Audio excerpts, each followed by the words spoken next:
welcome back to Furry Trash. I'm Rose Get the Box, and welcome to the podcast for Furries by Furries. This week, I am joined by another Irish furry. It's the one and the only CainSergal. Do do do do. Hello, I'm CainSergal. I'm really awkward. I'm so sorry. You're all right, Cain. Tell people who you are and what you do. I don't know what I'm doing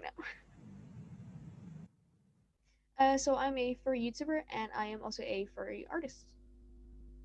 And we have done lots of collabs in the past. We did one about top 10 furry creators, which was in no particular order, but had to have some bit of an order. We were meant to do another collab, but I chickened out last. I was completely okay with that. I'm completely understanding. If you need, time for yourself, I'm like, okay, live your best life. So how did you get involved, I guess, or start in the furry fandom? Ooh, okay, so this goes back to 2016. I kind of knew what furries were. I was kind of accused of being a furry, because I was obsessed with Balto and Pokemon, and someone asked me if I was a furry, and I was like, I don't know what that is. And they gave me the generic, furries are these weird people, and I was like, okay, but I'm not one of those that I find kind of offensive. They sent me a very fine Vine compilation. Vine was still alive back then. Rest in peace. I was like, oh, their suits are really cool, but I can't be associated with that. What are furries beneath the fursuit Anthrocon video? I was like, oh, I am one of these people. So the art that I've always liked, that's me. I talked to my friends about it, and they were like, we're not associating with a furry, and this is gonna date me. It was in a Viber group chat, and they had kicked me out of the group chat. I was like, hey guys, just a joke. And then it was about a year later, me and that friend group fell out, and I didn't really have anything at that time. I had Pokemon, but I was looking for something new, and I found furry again, because at the time I identified as Etherean, not anymore, and I was like, I have nothing left to lose, no friends can tell me no, and I became a furry. Also, a little bit that didn't translate there, just in case people didn't get to see it properly, because Cain's camera is off right now, which is fine. But when you talk about Vine, you blessed yourself, and I was like, that's such an Irish thing to do. Like, I saw a TikTok the other day, and it was like, oh, growing up in rural Ireland didn't affect me. And then there was like the clip of someone being like, right, thigh slap, right before they leave a room. And I was like, I can smell the pint from here. Accent doesn't give it away at all, because I have such an American sounding accent. That's because I grew up watching iCarly, Big Time Rush, and all of them. I was like, oh, America is so great. That's changed for me now. Did you see the newest iCarly episode where they were talking about furries? I've seen the clip. I didn't watch the episode, and it's scaring me because Freddie was talking about having a divorce twice, and I'm like, Freddie, who hurt you? Who hurt you? Do you need a hug? Do you need a hug? Hurts my soul, man. I mean, I know absolutely nothing about iCarly, but from seeing that clip, it's like, oh my god, Netflix's new show, it's called Sexy Beasts, and I did a review with them on my channel the other day, and I'm just like, I am cautiously semi-optimistic about it. Just you don't know why the purpose of the show was that people kind of imagine like Love is Blind and like your typical cheesy dating show, but people are wearing animal costumes and animal makeup, and I'm just like, oh boy, this can go one of two ways, and I hope it doesn't go the way I think it's going to go. Definitely. I mean, if anything, it's going to open up a conversation, but what kind of conversation is going to open up are two different things. We'll have to wait and see how it goes. And you make a lot of content specifically on YouTube, which as we've collabed before and stuff. How did you get into making YouTube videos? Okay, so I've been making YouTube videos since I was 13.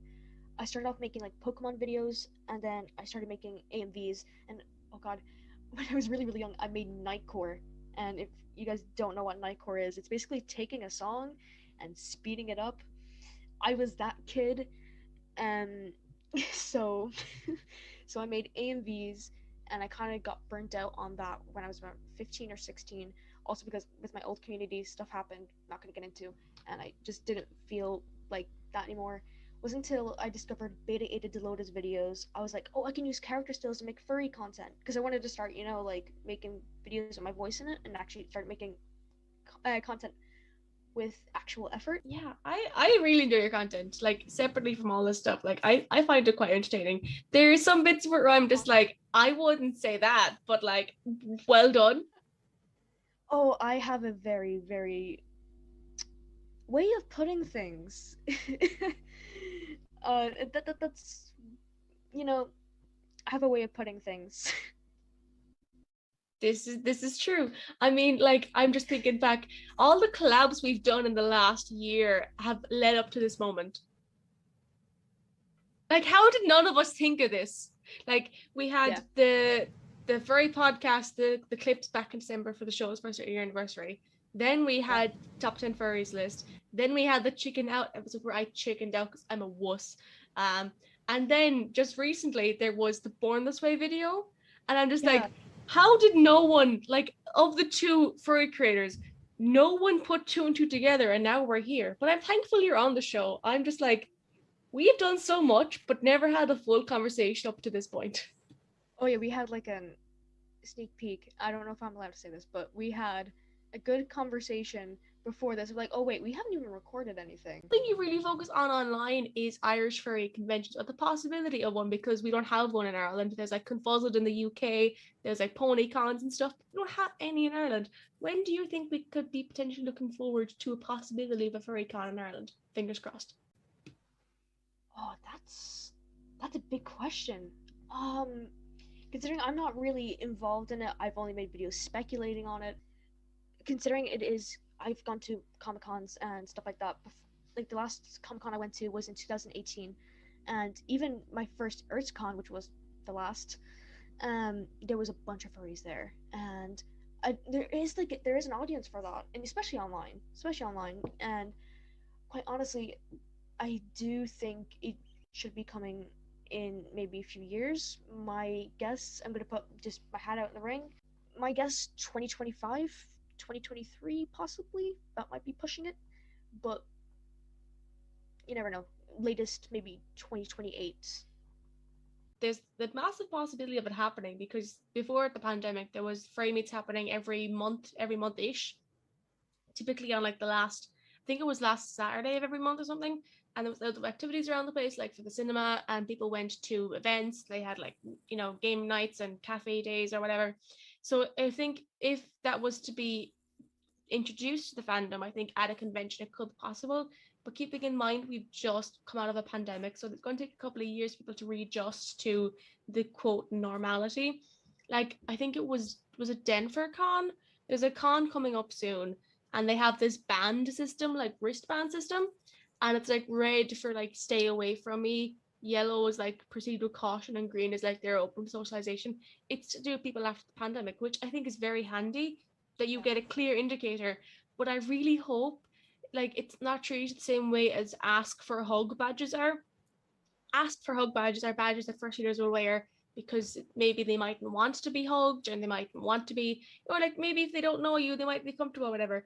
But when you're in suit, it's incredibly hard to see those badges unless they're like bright fluorescent and like 10 feet tall. You can't see them. So I really hope they're not disrespected the same way ask for hug badges typically are. But if that was to be introduced to a convention, in particular a potential furry convention, it would either be really good or really bad, and like really hard to find in between there. definitely, definitely. I feel like hoping people are responsible enough to have a look at for the badge and be like, hey, is it okay for a hug or whatever? But there's a lot of furries even before the pandemic would still who still have these badges and still hug someone, but that's a person and you need to respect their boundaries. It's a very important thing. But I'm hoping people are not as stupid and be responsible when the time comes. See, I went to a bunch of conventions with my cousin because my cousin is really into anime, and I'm an anime kid too, so I can't say kid anymore, but um but I went to a bunch of cons like that, and it was really funny too because like in 2016 convention, as I mentioned, I wasn't the greatest around furries, and I remember I screamed furry at somebody, and he was like, shut up, shut up, shut up, and he just like took me away. But now it's like, well, can I get a hug? And secretly, I'm one of you. Like, shh. to me now. So say now, for example, we're in the future and there's a furry con in the morning. What would you like to see at the furry con? Ooh, that's a fun question. That's a very fun question.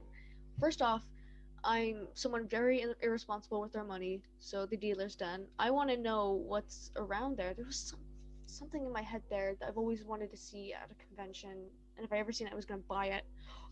Okay, so Mary Moustache has this certain badge she has, and it's called the Certified Disappointment Badge. I want it. I want it so bad because I actually. One minute, let me grab this. I have my Balto lanyard, and it has a bunch of pins of Balto and stuff on it. There is a certain badge that my friend has given me, and it's "Hello, I am overthinking everything."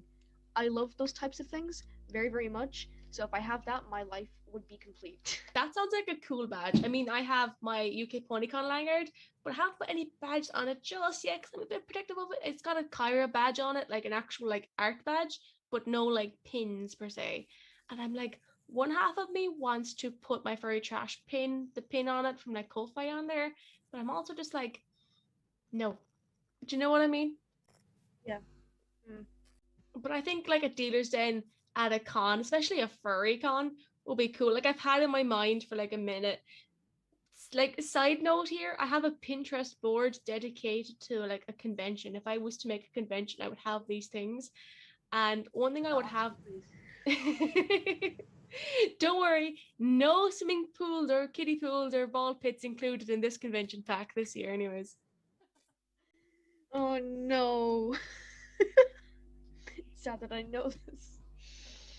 If people didn't get that reference, it's a reference to DashCon, which was an absolutely fantastic Tumblr convention that happened many years ago. If you Oh were to have a no. Twitter, what would it be called where people could find you on there? What Oh, is it would just be very generic. At CainSergal? Yeah, that would be it. Definitely. I wouldn't think of anything else. and that's totally not where you can find Kane on Twitter, by the way. They totally cannot find me on Instagram at CainMB. That's probably the name I would choose. They totally can't find me on YouTube under Cain the Sergal and also under Fenrir Wags. Also, oh, where else can they not find me on? I think that's it. Um, Also on my Fur Affinity and my DeviantArt, also under Cain the Sergal, and my TikTok. Yeah, I would also name that CainSergal. They're totally not linked below in the description. As Totally not. as well as the show's Instagram and Twitter. The Instagram is furry.trashpod. We are so close to 800 followers, which is crazy. And Twitter is ftrashpod. I nearly forgot what my own Twitter is called. And YouTube is Box Adventures. If you're watching on YouTube, please do free to like and subscribe. The button is here. And my channel is there, and Kane's channel is totally not there. And I've just plastered videos all over here. If you are tuning in on Spotify or any other platform, please do feel free to follow and rate and share. And let me know on Twitter how you felt about the episode. And Kane, thank you for coming on. I super duper appreciate it. Is there anything you want to say to people before we end the episode? Ben Platt, beautiful man. You guys should totally watch The Politician. Um, Also, you guys should go see Dear Evan Hansen when it comes out because I'm totally gonna go see that. And yes, also we stand Benji in Pitch Perfect 1 and 2 because he's played by Ben Platt.